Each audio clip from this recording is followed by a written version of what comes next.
3-dimensional stitch သူက direction လို့တာပေါ့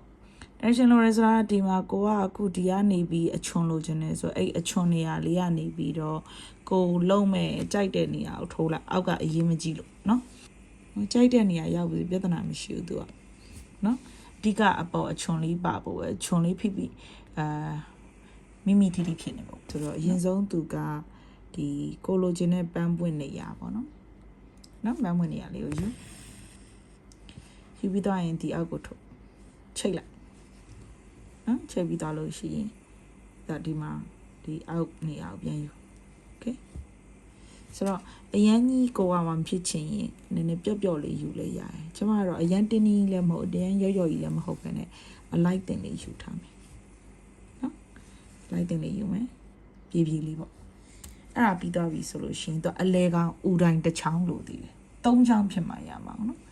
၃ချောင်းဖြစ်မှရမှာဆိုတော့ကြိုက်တဲ့နေရာယူလိုက်ဘေးကအလဲကောင်ဖြစ်ရင်ပြီးရောနော်သူတို့၃ချောင်းရဲ့အလဲကောင်ပေါ့ဆိုတော့တိတိကျကျကြီးဖြစ်နေကြလည်းမလိုပါဘူးတကယ်တော့လေโอเคငါထုတ်လိုက်ပြီနော်ပြီးသွားပြီဆိုလို့ရှိရင်တော့ဒီမှာကိုကြိုက်တဲ့နေရာနေပြန်ချိတ်လိုက်ဒါဆိုတော့ဘာဖြစ်သွားပြီလဲဆိုတော့ဒီမှာ၃ချောင်းဖြစ်သွားပြီပေါ့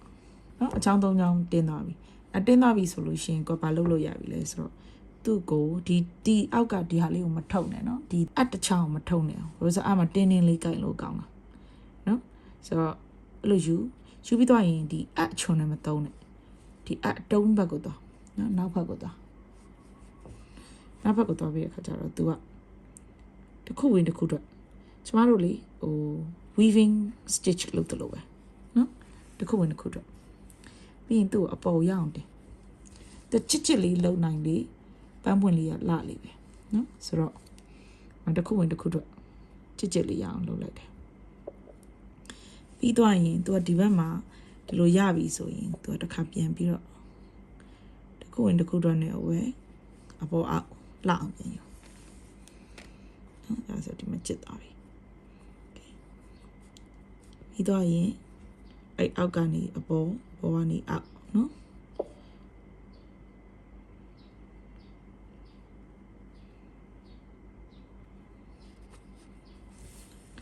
ဒီမှာဘာဖြစ်ဖို့လို့လဲဆိုစိတ်ရှည်ဖို့လို့လဲဘယ်လိုစိတ်ရှည်ဖို့လဲဆိုကိုကဒီဟာလေးကိုကြစ်ကလေးလိုချင်နေဆိုကိုသွားထားတဲ့ဒီအမြောင်းလေးတွေကိုအပေါ်ရအောင်ပြန်တင်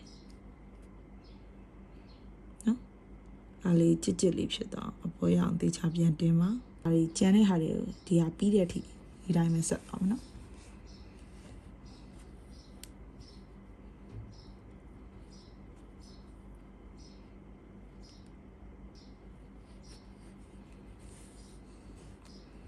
ဘာလို့ဒီအခလေးထည့်ထားတာလဲဆိုခဏနေကြပေါ်လိမ့်မယ်နော်โอเค